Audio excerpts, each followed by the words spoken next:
I'm going to bring you down to the surface for most of this, not only talk about the atmosphere, but what the dirt tells us, what the rocks tell us. You're all probably pretty familiar with Curiosity. It's been on Mars for a while, more than 1,000 sols.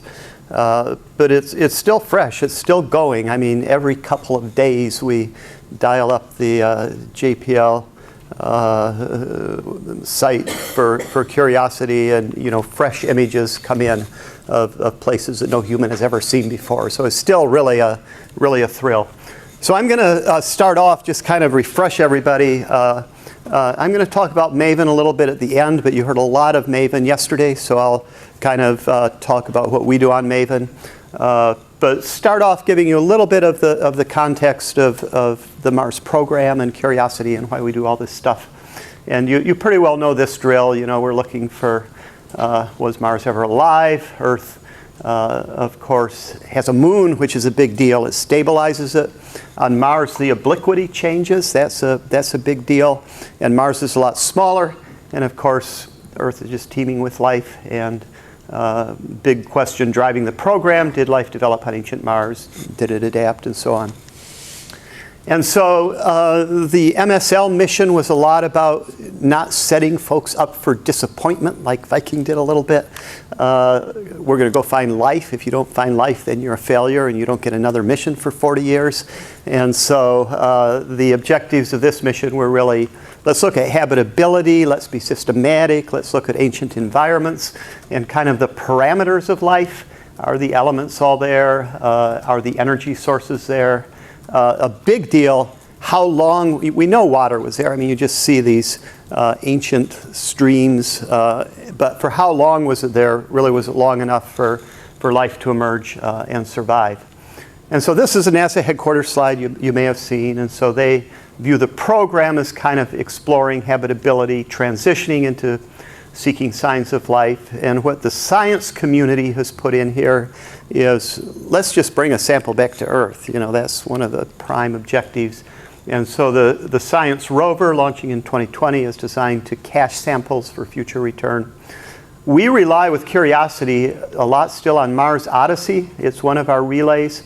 The other is Mars Reconnaissance Orbiter.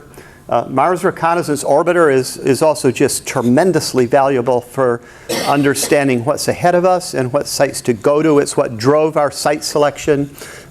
We saw these hydrated minerals from the CRISM experiment, high-resolution infrared spectral imaging.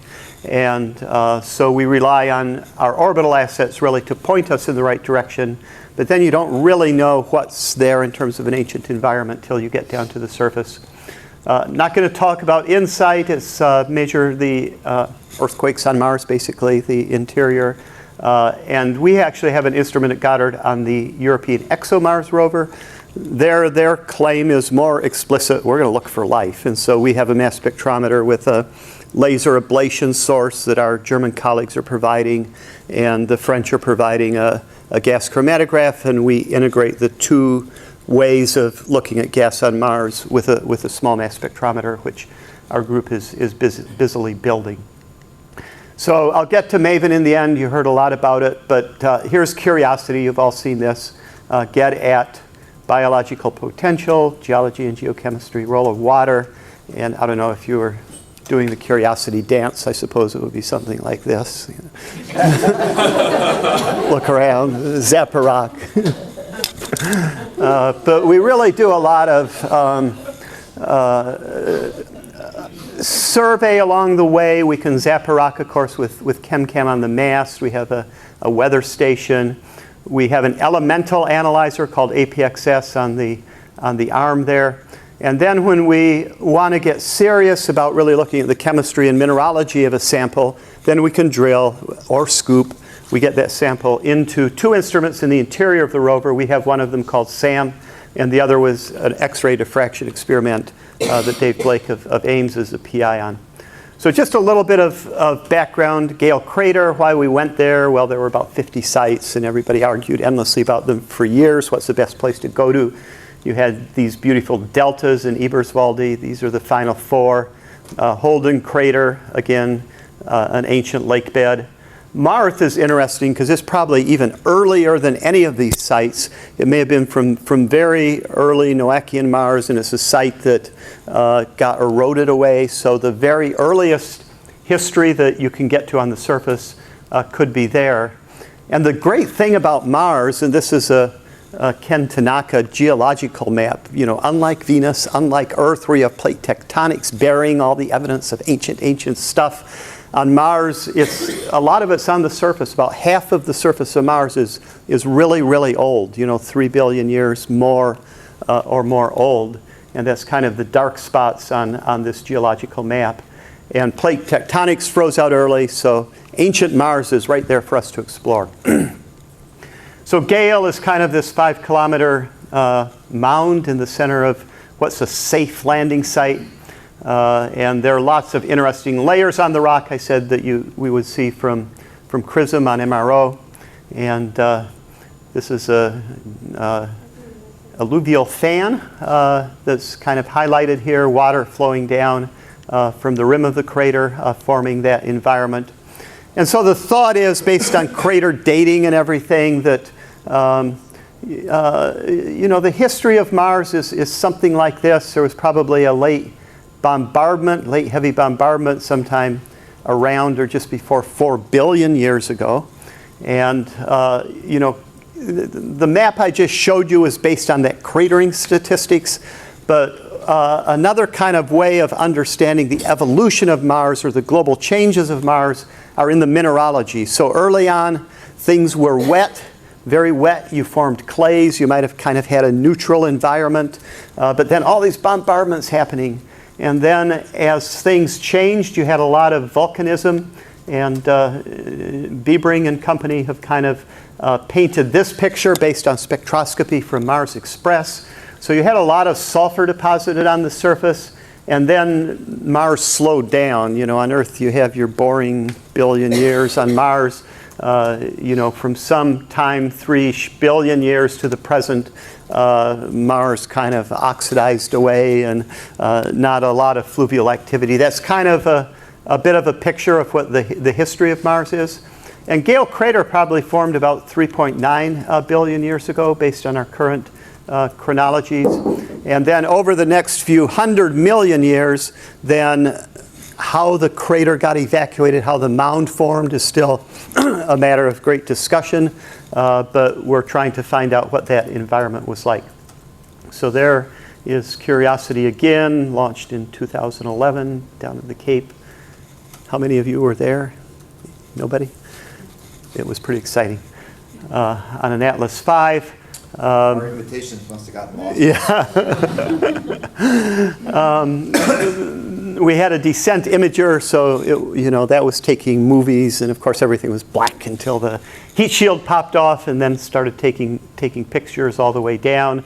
You probably all saw the 7 Minutes of Terror video and that type of thing. But as you got close to the surface, the rover descent stage had been dropped and the rockets were firing. And so these rockets were basically near the surface, and this is from the descent camera, kicking away this big plume of dust. So it's kind of scrubbing all the dust off of that local part of the surface. And of course, we were kind of glad to, after all our years of work, to see it. This was at JPL in the basement, and a few of our team members. And of course, they all wore blue shirts up in the ops area and giving each other high fives. And very shortly after that, I went up to the ops area, and this picture came down, and that's just, you know, your skin kind of crawls there and see all this stuff for the first time. There actually was a big plume they saw, and the descent stage had, you know, they cut the tether to the lander, the wheels were down, they sent the descent stage over there, and then it exploded because it still had lots of fuel left. And so this big plume of gas you could see. But this is Mount Sharp. And then, of course, Sir Barack called us to congratulate us, and the Mohawk guy got famous. So here we are, you know, one of the very first images of Mount Sharp. And what I think is the absolutely coolest image is, of course, Molly, the camera on the arm, has an infinite field of view focus. It can see down to several tens of microns if you're zooming in on a sample. But it can look at the mast cam and do a selfie. You know, it's pretty cool. And this was taken through its dust filter. They didn't want to take the dust filter off yet, so you get this really spooky view of the mast cam from Molly. And of course, early on, you can send Molly down and check the chassis and make sure nothing's broken. So the science then started. We were all at JPL living on Mars time for the first 3 months. And Mount Sharp is over in this direction. And after lots of debate, and this is the high-rise image of where we landed, Bradbury Landing Site. And the geology had been mapped out long before we landed. They divided the landing ellipse up into little square kilometer areas and got all the geologists mapping away. And so it turned out that, you can see that we're very near kind of the intersection. You can just easily see from this image of 3 geological sites. You know, this is called the fracture unit, but it's fairly heavily eroded. You don't see a lot of craters. Here, this cratering unit, you can see, is heavily cratered. And then we kind of landed on this hummocky area. And so we decided after lots and lots of debate to start heading over here, because it was one of the very local lows. And so remember that alluvial fan I showed you. So a lot of that water might have been flowing down into this region. And so the people who look at geomorphology really made a compelling case. Head away from your target. Go in the opposite direction and let's explore this. And it's been absolutely amazing what we got from that site. Kind of on the way, we saw rounded pebbles, and so we knew they were formed in a stream. The hypothesis is this was an alluvial fan is kind of a no-brainer, but we validated it on the ground. And early on, what we started doing was looking for a way to clean out the sampling system, because one of our objectives is to look for organic compounds. And so we wanted to scrub any earth contamination off. So on our way to Yellowknife Bay, we were looking for a pile of dust we could scoop, and then shake it around and drop it out and scoop again and basically try and clean any terrestrial contaminants out of the system. So we found one. It's called Rock Nest, and we actually dipped our toe in it. The wheel went in first to make sure there were no sharp rocks underneath, and it looked good, so we scooped it. There's a cool image on the web actually of a movie of shaking this sample that we scooped. So we measured the elemental chemistry with APXS is similar to what, here are all the elements in their oxide forms compared to what Spirit and Opportunity found. So this was kind of average Mars dirt. And this was pretty significant. They dumped one of the first samples into ChemIn, the X-ray diffraction experiment. And here it is. You shine a little X-ray beam through this powdered sample, and it's powdered because you vibrate it to get all crystal orientations, and then the light gets diffracted onto a CCD, so this is a diffraction pattern. You integrate all these patterns up and you get versus angle, the signal there. And so this is the first XRD experiment ever carried out on another planet in our solar system anyway. And so they were very proud of that. It was about 100 years after the first discovery of X-rays, so another big milestone. And then, of course, Molly can take many, many images, and you get a selfie. And so the first samples that we drilled in this Yellowknife Bay area, the environment looked really interesting. I mean, we saw these veins, and when we hit it with chem-cam, there was lots of calcium and sulfur, kind of sulfate veins. So there have been some aqueous activity, basically forcing water through here, depositing minerals. The folks who look at the stratigraphy, found cross-bedded layers, and oh yeah, that's evidence of water flowing, and yeah. There was a paper very recently that argues that Mars went cold and froze over very early. Yep. And I think it would help me if, as you're showing this stuff, like the rounded pebbles, clearly water flowed on Mars. Right. Can you point out the evidence as you step through these that suggest that water lingered in liquid state for a while? Yep, right? Will do. Because that kind of argues that it was clement for at least, for a while. For a while. Yep, I will certainly do that. Thank you. And so, yeah, this, it's a big discussion. Certainly water was flowing. How long was it there? That's a big question. And so we found a site to look at and to drill in Yellowknife Bay here. Again, here's the calcium, sulfur, and hydrogen in the ChemCam data. And so February 6, 2013, very first hole drilled on another planet. That was kind of a test hole. And so here's the XRD patterns. Here's what I showed you at Rocknest, all very good. It showed kind of basaltic minerals, like you'd expect from volcanoes. And here it looked pretty similar, the same type of minerals, but then look down here, this very low angle scattering. The low angle scattering comes from these layers of clays. And so they detected about 20% smectite clays, which is really, really significant. So that indicates chemically, okay, water stood there for some extended period of time. If it was cold, it was probably a long period of time. If it was warmer, it was a shorter period of time. But this basaltic stuff had to sit in water for that chemical transformation to happen. So that's one chemical indication that water had been there for a while.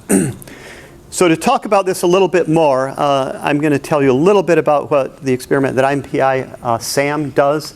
It's a combination of a mass spectrometer to get at isotopes and chemical composition, a gas chromatograph to work with the mass spectrometer to look for organics, and a tunable laser spectrometer to get at some of the isotopes. And it's all kind of, these are the elements. Honeybee Robotics, the folks that did the rat on Spirit and Opportunity, developed our sample manipulation system here. It has 70 cups. I'll talk about that more. And so kind of the way it works is we either get gas in from the atmosphere, or we get a solid sample either scooped or drilled and sieved. We put it in an oven. We heat it up. As we heat it up, we drive the gas off with a helium carrier gas, past the mass spectrometer, past the hydrocarbon trap, and then later on, release this gas from the trap and do a GCMS, a gas chromatograph mass spectrometer experiment. If we want, we can send a cut of the gas to the tunable laser spectrometer to look for isotopes. And so I won't go through this in detail, but this is kind of the gas flow diagram. We have 54 valves in the mass spectrometer, the tunable laser spectrometer, 6 GC columns. And so it really is kind of the most complex experiment that's flown to another planet. All the instruments, miles of plumbing, and you got to dissipate the heat. So we have reflux heat pipes taking our waste heat up to the cooler that's circulating the fluid that's cooling the RTG and so on. And so we were in this clean room putting that together for about a year. It took us a year to put all the pieces together, and then we were frantically one Thanksgiving doing testing because we knew how we had to deliver, and then we got a call from NASA headquarters that the mission was delayed 2 years. They were having issues with the lubricants on the wheels was the primary thing that delayed the mission. So we were kind of glad it wasn't us, but we were really, really glad that the mission got delayed because we had lots of testing we needed to do, and we really would have rushed it otherwise. So we took a couple of years. We made some improvements. They turned the rover upside down to put us in this was January 2011, January 2012. And the rover's upside down. The JPL guys called this the dead bug position, and we dropped Sam in. And here is Sam on Earth, and this is really, really important. If you guys ever come to Goddard, you're most welcome to. We have Sam in a chamber. It's called Sam test bed. And because we're kind of discovery driven, we see something, oh, it would be neat if we did this experiment, but tweaked it a little bit. We can develop sequences and run them on the SAM test bed. So we run these every week. I was on email this week while I was at AbSciCon. They were getting ready to run a calibration gas, and so we're figuring out how to do that exactly right. So for some experiments, we run weeks and weeks trying to get everything just perfect, and then we send it to JPL, we upload it to the rover, and we mostly run SAM at night on Mars because it's cool. A couple of slides ago, you showed all the components to it. Is this the most complicated, complex experiment ever launch to another planet? Do you have some It's- sort of bragging rights? I think it's the most complex experiment to land on the surface of another planet. You know, I'm sure the Hubble guys would dispute me if I said that it was, or the JWST, but 52,600 meters of Congress. right, yeah. So it's complex. So yeah, we didn't brag until it was all working pretty well. And then, if it wasn't working, it would. You did what? You know. Well, I'm thinking back to the Viking lander, which Yeah. had a bio package that was roughly the same. Yeah, that's right. This looks Yeah. far more. Yeah, this is much more complex. What Viking didn't have was things like, we have turbomolecular pumps, which, several $1 million in years to develop to make them robust enough, very lightweight. They exhaust at the Mars pressure, spin at 100,000 RPM. Viking used ion pumps, and so its gas throughput was very, very limited. Viking was just incredibly creative. I mean, they solved a lot of things that had never been done before for the first time. But this is kind of a different class of experiment. And so here's our results from Rocknest, first of all. From Cumberland and John Klein. This is from John Klein. And, so the ChemIn saw the phyllosilicates, the clays, and it's really our high temperature water that's our signature of the clays. And I'm going to talk about this later, but it's from the dehydroxylation of the OH groups in the clay. And so we evolved, I'll talk a lot about all these gases, oxygen, carbon dioxide, sulfur, and so on. And so the conclusions of all this were it was probably a pretty neutral environment. These elements necessary for life were there. Energy sources. So it was really interesting. A wealth of information from these drilled samples. And we really, I'd say, in terms of the SAM experiment, have gotten just a tremendous amount of data from this first sample, and it was so interesting that we doggy-bagged it. We left sample in cups in SAM, and as we've gone along through the mission, we've been using these. In fact, we still have one sample left to analyze in SAM, and it's very, very precious because of all the things we found out about CB, Cumberland. 2 drill holes. Cumberland was about 1 meter away from John Klein, and CB has just been a bonanza of information about Mars. Can you tell me why it's important to do a sample return mission if we can do all of this work there? Just, of course, there's an incredible amount of real micro-scale, detailed analysis with hundreds of laboratories that they can do on 1 milligram of sample. Things like thin slices of a rock on Earth. You dice up a meteorite and you see all the individual minerals and so on. We're kind of a bulk experiment. We can't do electron microscope, very high resolution things. There are more sensitive ways of looking for trace organics, although we're doing our best. So just there's a slew of things that you just can't do on a robotic. We're very proud of what we can do, but that's certainly the driver for bringing samples back. And yet you have Martian meteorites that you can do all that with. Arguably, there's issues with contamination and stuff, but a lot of the microscale geochemistry is doable. But there's also the issue of context and where they came from, and that type of thing you can only get by going to a particular site, understanding the context, and then bringing them back. Most of the meteorites are kind of sampling not right the surface material, but a little bit deeper and so on. But you're absolutely right. A huge amount we can learn from meteorites. Sorry, let me just add on to this one. How much of the instruments that you have working in SAM, how much have those developed and evolved since that technology was frozen and launched on the rover too?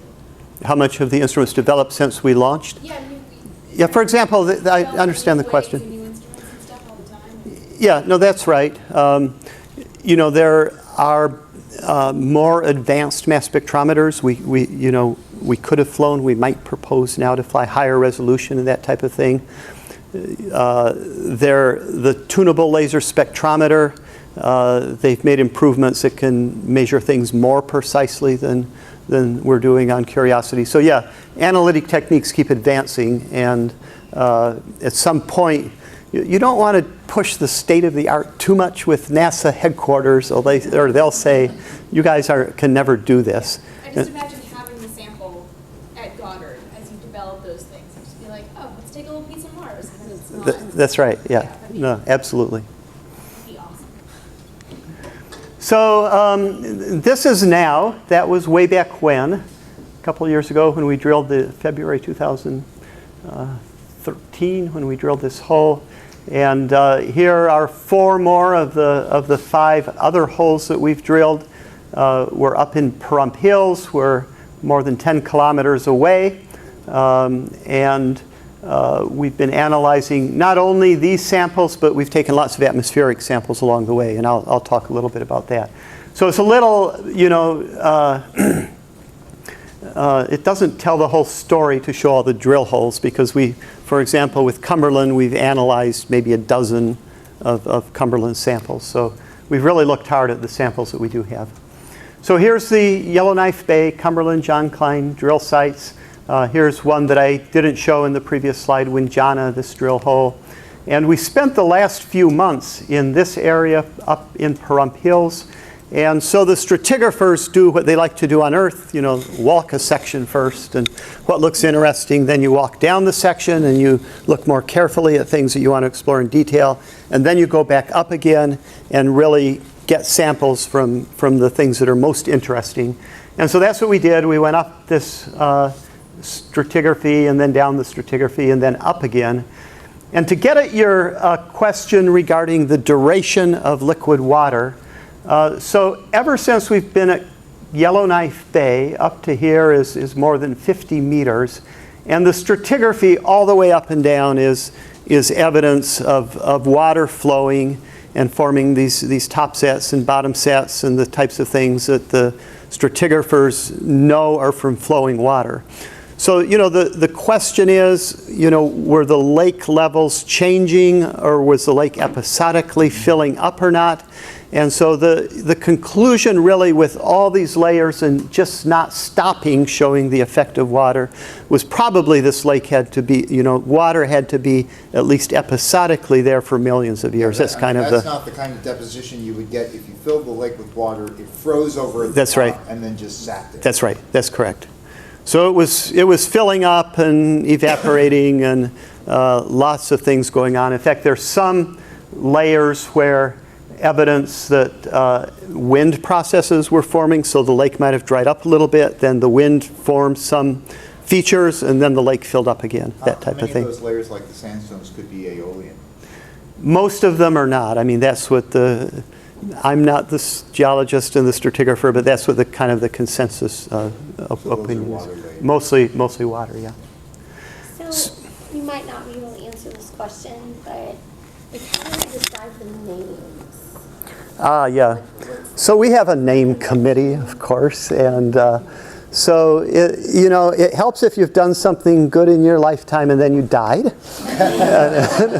So the very first rock that we zapped was, well, of course, Bradbury Landing Site, and the very first rock that we zapped with ChemCam and with APXS was called John Klein, who was a very respected engineer at JPL who did lots of things. But then a lot of the names are really from famous geological sites, a lot of them in Australia, some of them in Canada.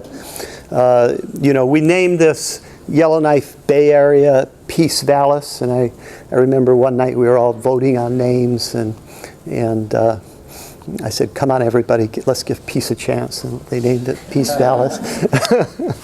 So it's, and for rocks it's a little bit less, you know, they try and get names that are all similar.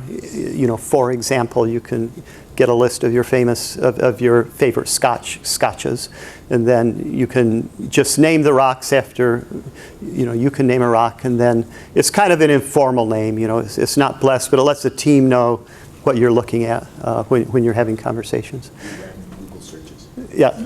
By the way, are we going to be able to get a copy of this? Because this is really interesting. Yeah. I'm going to get there's just a couple slides in here that people are getting ready to publish, and I don't want the exact form of the slides out. Will you point those out but, to us? But I'll get actually a copy of this that you can, a version of this that you can send out to, would that be okay? Yeah, that'd be Yeah. great. Thank you. So one thing we've done up and down here is look at isotopes in these rocks. I'm not going to have time to talk about that, but I'll talk about the major gases. And the major gases were that we evolved from the sample as we heated up were water, CO2, SO2, sulfur dioxide, and oxygen. So here's the water. I already talked about, and this is going from low to high, all of our samples. I already talked about Cumberland and John Klein. We have this high temperature. That's the signature of clays. Other signatures from water, Chemin has detected jarosite, for example, a more acidic environment in this rock, Mahaffy. And that peak there is our signature of jarosite.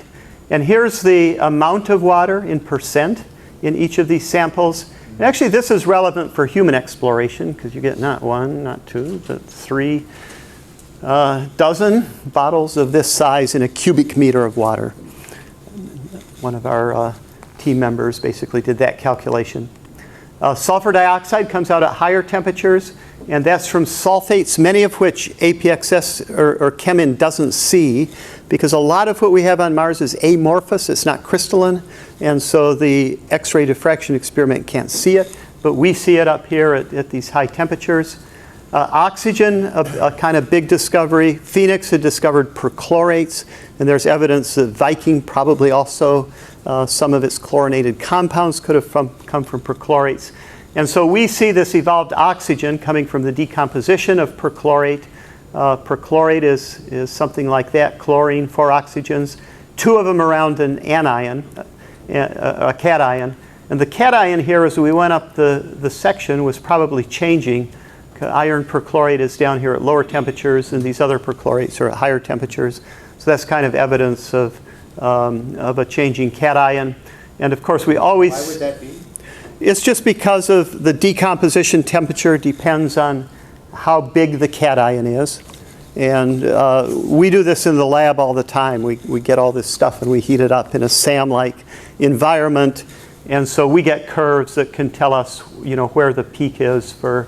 And so what we're seeing here is... Why would the cation change as you go through the section? And that's a great question. It's changing from at Yellowknife Bay, I said it was kind of a neutral environment, not too acidic. Jarosite was a signature that higher up it was more acidic. And so some of the chemicals in there could have been leached away. And, it's still not perfectly clear exactly what happened, but even in the 50 meters that we've sampled, it's not a chemically uniform environment. NO, really interesting, from nitrates. And here's, for example, magnesium nitrates. Nitrates are interesting. Nitrogen is a form of fixed nitrogen that's biologically available on Earth. It's part of a nitrogen cycle. But interestingly enough, even in a dry desert Mojave, there's not very much nitrate compared to nitrates in soils outside. Atacama, a very, very, very dry desert, has even less nitrate. And here's Mars. We have even less than Atacama. So it's fixed nitrogen. It's important for life. But what's it trying to tell us? The jury's still out. CO2 is really interesting. At high temperatures, it could be from carbonates. That was, Dave Brain showed the up arrow and the down arrow. Part of the down arrow on Earth is a lot of the early CO2 in the atmosphere of the Earth formed carbonates. The cliffs of Dover, that carbon was in the atmosphere at one point in time. And Mars doesn't have a lot of carbonates. Here we have maybe in Rocknest some, but all the carbonates are to the right of this dotted line here, higher than 450 degrees centigrade. And this CO2 in this middle area really may be from the hot oxygen that's being driven off, oxidizing organics, and forming CO2. There are other compounds called oxalates that could be producing this carbon as well. And so we're vigorously trying to figure that out. So that's a bound CO2 or something? Yeah, this is a bound CO2. Very low temperatures, you might have some absorbed CO2. No, it's chemically bound. Okay. So you imagine you have an oxalate, for example, is an organic with a carbonate carboxyl group on it, and then when that gets heated up, it can form CO2. Why organics? Everybody's interested in organics, as we are as well. Why? Well, in addition to understanding, all these physical environments, chemical environments, and so on, we want to leave the door open for finding biosignatures. For example, here's Jen Eigenbrod of my group detected these hopanes in 2.6 billion year old Archean rocks on Earth, and that's a biosignature. That's something that only life produces. Amy Williams of our lab is looking at lipids in iron oxidized rock, and you look at how the molecular weight changes with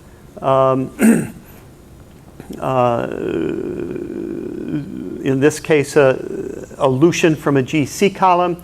And so you have some carbon-12, some carbon-14, 16, and 18 compounds. You don't have 17, you don't have 15, and that's the signature of life as well. That's a biosignature. The enzymes like to work 2 carbons at a time. And so if you see random things that are present in space, if you were to see kind of a continuum of molecular weights, you would say radiation might have produced those. But if you see order, that's what life does. It makes order.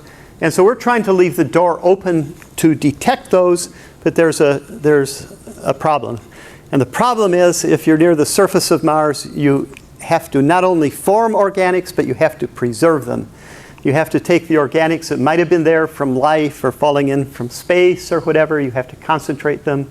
You have to form a rock and not destroy them. And then one thing that we've been poking at a lot is the radiation that comes in from space can also destroy them, ionizing radiation. And so here is how we detect the extent of radiation with SAM. We look at these isotopes, helium-3, neon-21, argon-36. These two are spallation. They're directly produced by cosmic rays from heavier elements. Argon-36 is neutron capture on chlorine. And we measured all these gases. And the amount of these gases basically tells us how long that surface sample was near the surface in the top 2 or 3 meters exposed to cosmic radiation. If it had been buried and instantly exposed, then we would not see any of those. And so here's the answer. This was never the objective of our experiment. We're just delighted that we could do this experiment.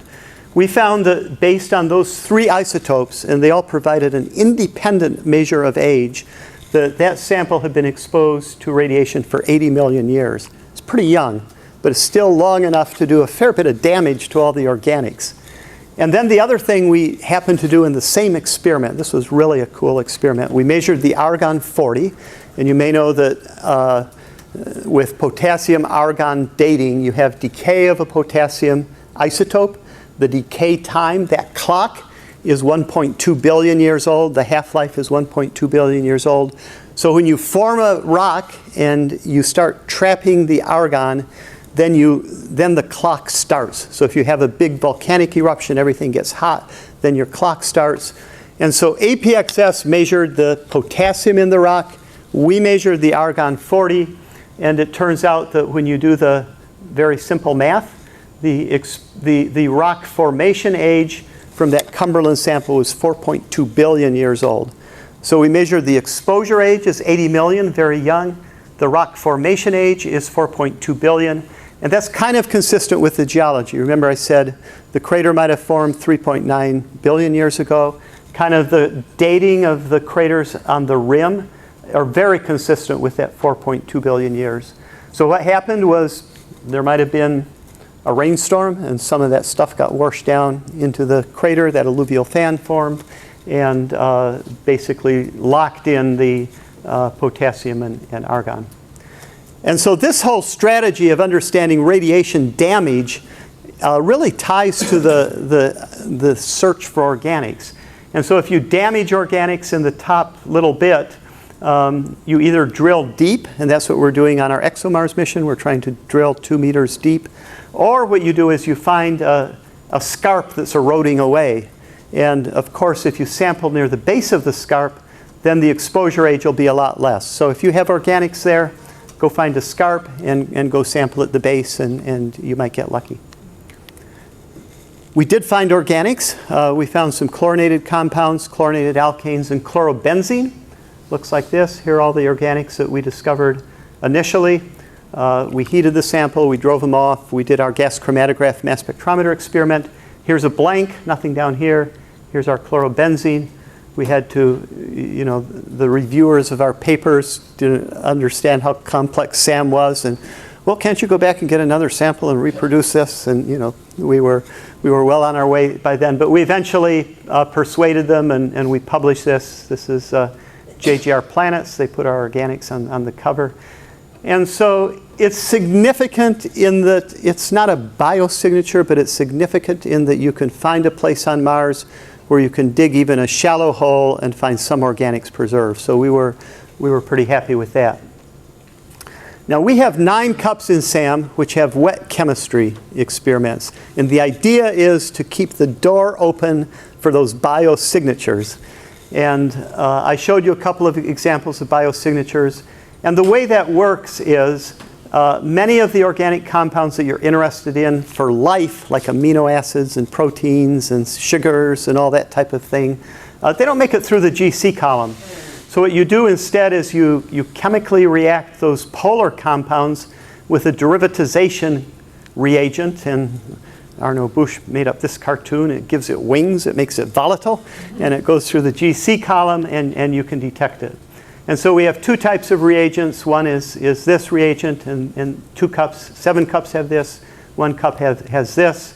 And so we basically seal our liquid in here. We weld it shut. We have a standard that will puncture as well. And the chemistry will go on. And what happened was that early on in the mission, we discovered that one of the MTBS TFA cups, if you like your chemistry, MTBS TFA is this compound, N-tert-butyl dimethylsilyl and methyl trifluoroacetamide. One of those cups had actually leaked a little bit, and we could do the experiment without actually puncturing a cup. Basically what we did was we heated up the sample to the point where we drove off the oxygen. We then analyzed that sample with the gas chromatograph mass spectrometer. Then we put the sample back in the SMS, and that residual vapor was there. So we let that sit for 48 hours in the residual vapor. And then we did another GCMS experiment and saw quite a few more interesting compounds. Now the problem is those are derivatized, and so we're still trying to figure out exactly what they are. The spectra looks like it likely is a fatty acid, and so originally we kind of matched it up with this particular fatty acid, which would be very interesting. Fatty acids are in cell walls and that type of thing. We then did retention times experiments, and it's probably not this particular fatty acid. So the jury's still out. We're doing a lot of lab experiments trying to identify these compounds. But what we did with this derivatization experiment, we also released some more of our chlorobenzene. And this just shows that in all the other samples, you know, the chlorobenzene was below our detection limit. Then in Cumberland, it came up. And when we did our opportunistic derivatization, we got even more of it. So I'm going to speed up here and talk about the atmosphere. And I'll work my way up to the upper atmosphere, but start with the lower atmosphere. Of course, the atmosphere on Mars, the pressure changes all the time because the CO2 freezes out in the polar caps. And so here's the pressure as measured by the REMS experiment changing over season. And one of our first discoveries was that Viking had kind of thought that nitrogen was the second most abundant gas. We found out that argon really is the most second abundant gas. A little bit, just barely beating out nitrogen, so that was kind of interesting. Its mixing ratio changes with season because it doesn't condense out, so when the CO2 condenses out, it gets a little bit higher. So that was kind of as expected, but interesting. Same thing for carbon monoxide. It kind of varied like we would expect it. But one thing that's very startling and surprising is oxygen doesn't really follow that trend. It comes up much faster than you'd expect. This is one Mars year. Of course, Viking got just a little slice of a Mars year. This is one Mars year. And so the conclusion of that oxygen really is suggesting that there's some surface source producing the oxygen. And we don't know what that is, but that's pretty interesting. Isotopes. promised I would talk about isotopes. So why are isotopes important? Isotopes are important because they're a signature of how the atmosphere got lost. And in upper space, in where MAVEN is measuring, it turns out that the light isotopes go higher, more of them go higher than the heavy isotopes, and so they get lost easier. So there are lots of ways that atmospheres can get lost, but all of them leave the heavy isotope in the atmosphere. And then what happens if you're forming the cliffs of Dover on Mars and forming a lot of carbonates, then the isotope fractionation goes in the other direction. But there are some isotopes, such as argon, which once they're in the atmosphere, the primordial argon, argon 36 and 38, it never ever goes back into the surface again, so it's really a tracer of atmospheric loss. Hydrogen, the D to H ratio in water, for example, it's lost thermally from the atmosphere. And so that's really one kind of motivation of the MAVEN mission, is to look at how these things are escaping. But in the meantime, we're down in the surface, and we can understand over billions and billions of years what imprint that has left in the atmosphere. And here's the answer. And a lot of these were the objectives of the MAVEN mission, but you know, we've nailed the isotope ratios of the bulk atmosphere on the surface. And I don't know if you're familiar with the per mil notation. Instead of just giving an isotope ratio, you take ratio relative to a standard, and you multiply it by 1,000. So 0 means there's no change. And if you're positive, it means that you have more of the heavy isotope. And on a log scale, here are all the isotopes we found. Hydrogen's way heavy. In terms of ratios, it's about 6 times more deuterium than is present in the Earth's ocean. And these are all in the atmosphere of Mars. Nitrogen is heavy. Viking found that out, and it's been known from meteorite studies. Carbon and oxygen and CO2 are heavy, and argon 36 and 38 is heavy. We had to do lots of kind of enrichment experiments with SAM to pull out the argon 36 to 38 ratio. That was very satisfying because some of the gas from Mars had been captured in Mars meteorites. And so some of these ratios had been measured. And so for argon, we basically refined the measurement. We confirmed. The answer is the atmosphere is heavy. In all the isotopes, the atmosphere is heavy. And so, for example, this just shows that the argon 36 to 38 ratio, we actually measured that at Jupiter with Galileo. This is what it's in the sun. The Earth is just a little bit lower. Viking had huge air bars. Meteorites had pretty big air bars. And here's our number from SAM. We just made a measurement. I can't give you numbers on this because my colleagues would kill me, because it's a really, really important measurement, because the non-radiogenic isotopes of xenon, all these in light, say something about early hydrodynamic escape from the atmosphere when lots of stuff was being pulled out of the atmosphere. And we've made 2 measurements with just fabulous signal to noise. We worked on this experiment for months on our test bed, and they want to get the answer exactly right before they put out any number. So we have the data in hand, and we'll have it out shortly. Things like xenon-29 is way heavier than Earth's atmosphere, and it comes partially from decay of iodine. And these isotopes come partially from the decay of plutonium.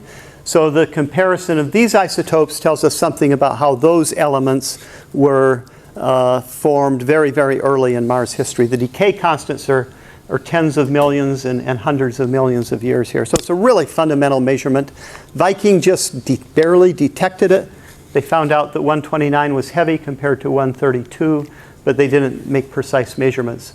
And the real advantage of this is there are a lot of Mars meteorites, but with the Mars meteorites, they have some mixing of what's in the sample and what's in the atmosphere. And here we can really cleanly separate out what's in the atmosphere. So this study will really benefit the Mars meteorite studies as well. Can you just take a second to explain why xenon ratios are an indicator of hydrodynamic escape? Yep. So with most everything else, and I'll show you a little bit of MAVEN data, the gas is light enough that a substantial fraction of it gets up to the upper atmosphere and escapes. With xenon, It doesn't get up to the upper atmosphere. It's just so heavy that its scale height is, there's a little bit of it in the upper atmosphere, but not enough up there for the sputtering and all these other processes at work to make it escape. So you have to have a very vigorous process to get rid of xenon from the surface. And hydrodynamic escape is like, one thing that might have happened. Hellas is like a big impact crater on Mars, right? So that big monster asteroid, whatever it is, came in and formed Hellas. And the whole surface probably got really, really hot. The atmosphere got really, really hot. You had water turned into hydrogen. The hydrogen was basically like steam boiling off the planet. And that process could pull even the heaviest isotopes up.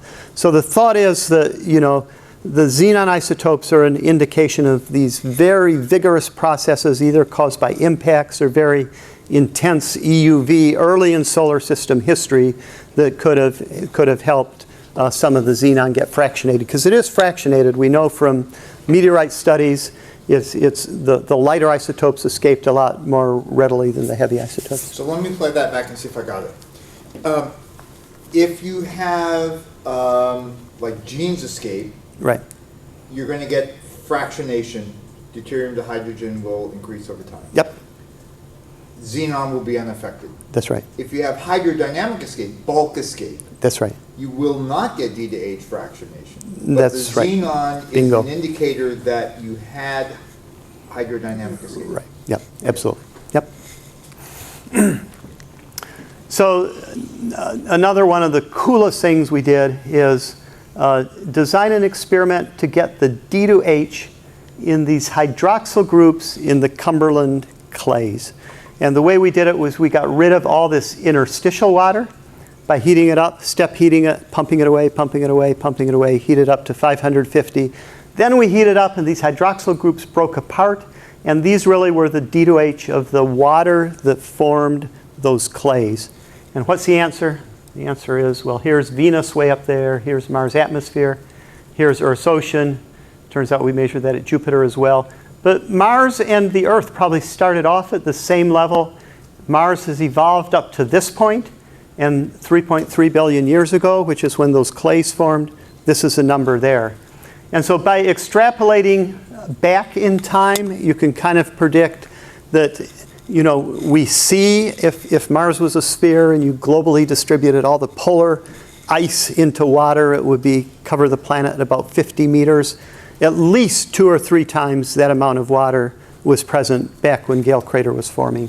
And so this really combined with the evidence of all those strata, all the layers I've showing you, I think is no longer much of a question. I think it's pretty certain that there were big lakes that lasted for long periods of time, and Gale Crater was one of those big lakes.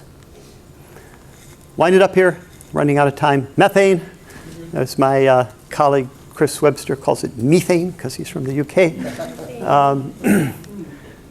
On Earth, of course, 90 to 95% of the 1750 parts per billion by volume. It comes from life, from waste landfills, from ruminants, the interiors, the guts of cows, etc.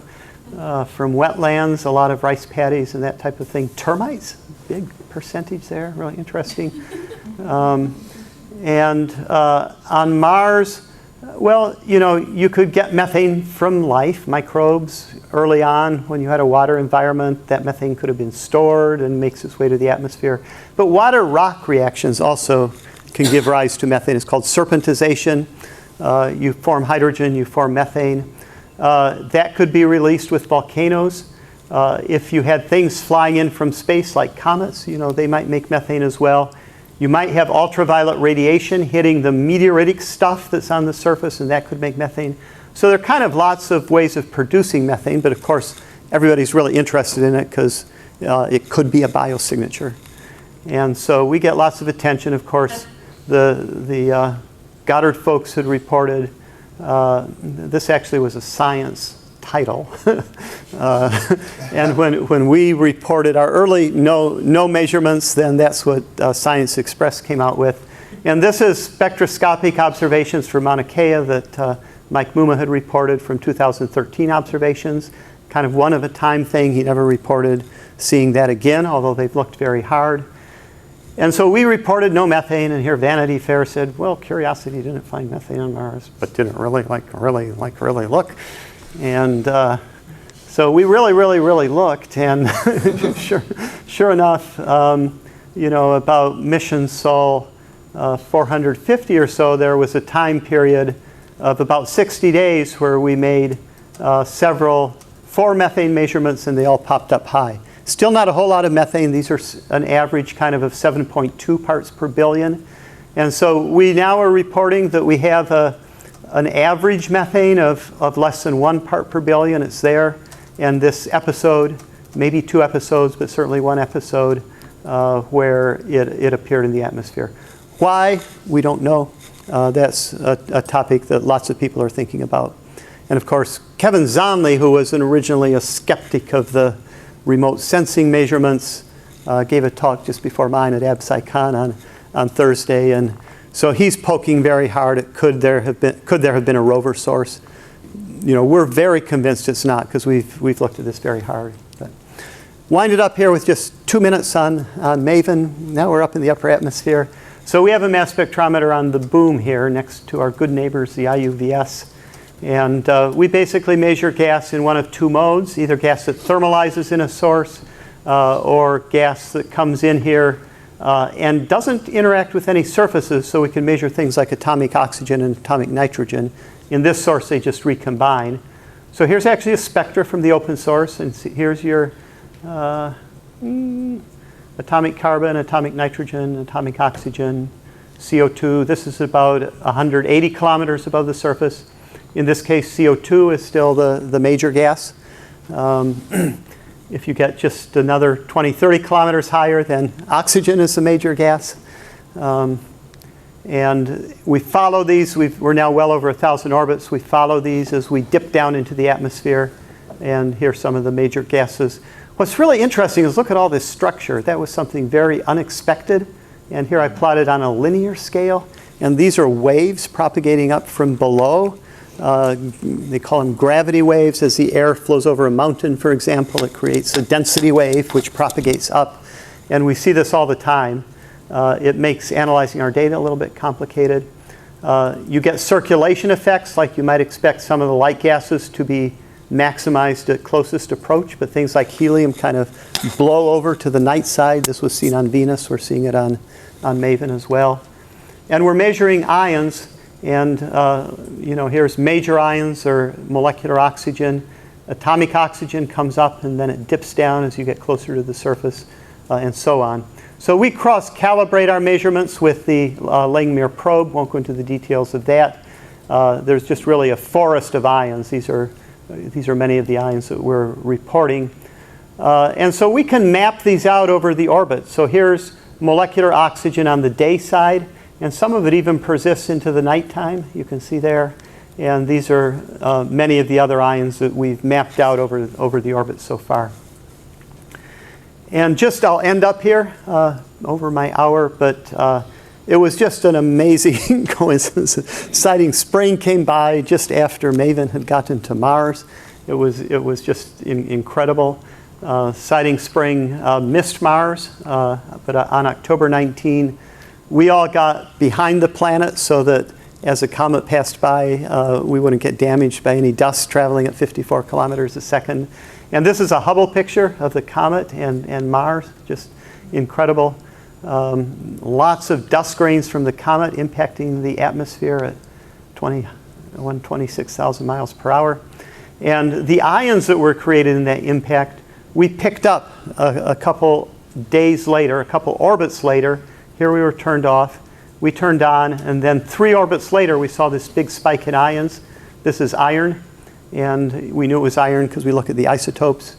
And we actually saw, I think, a dozen species. And you asked yesterday, I threw this slide in. This is on a log scale, their ratio compared to cosmic abundance or the chondritic ratio. So, I mean, it's not a perfect line, but they're efficiencies in how these things get ablated and some of neutralization that goes on and so on. So this was just, and sodium sticks up higher than anything else on this line. So that's it. I'll stop while I'm ahead. And if you want more information on SAM, you can go to our website. And we try and keep it reasonably fresh.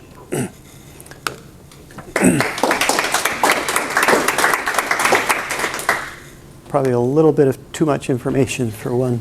Never. So I have a couple of D-to-H questions. Okay. Do you have a D-to-H ratio from the upper atmosphere of Mars? Did it change when the comet went by? It did not. The only thing that we saw were these metal ions. Everything that's trace that might have come in from the comet, like argon and deuterium, we think it was so small compared to the amount of stuff that was in the atmosphere that we did not see anything. We saw a little bit of heating of the atmosphere. The atmosphere got a little bigger, all that energy deposited, but we did not see any changes in D2H. We're still working on the D2H. We have measurements, but in the instrument, you get some recombination of atomic hydrogen and deuterium with oxygen, and we make water. So we're trying to carefully separate out any instrumental effects from, so we've not reported that yet, but we're working on it. And so are you going to be looking to see if the D-to-H ratio in the upper atmosphere is the same as at the surface? Because in a sense they're That's kind right. of decoupled, right? That's right. We'll do our best to do that. It's not one of the easiest measurements.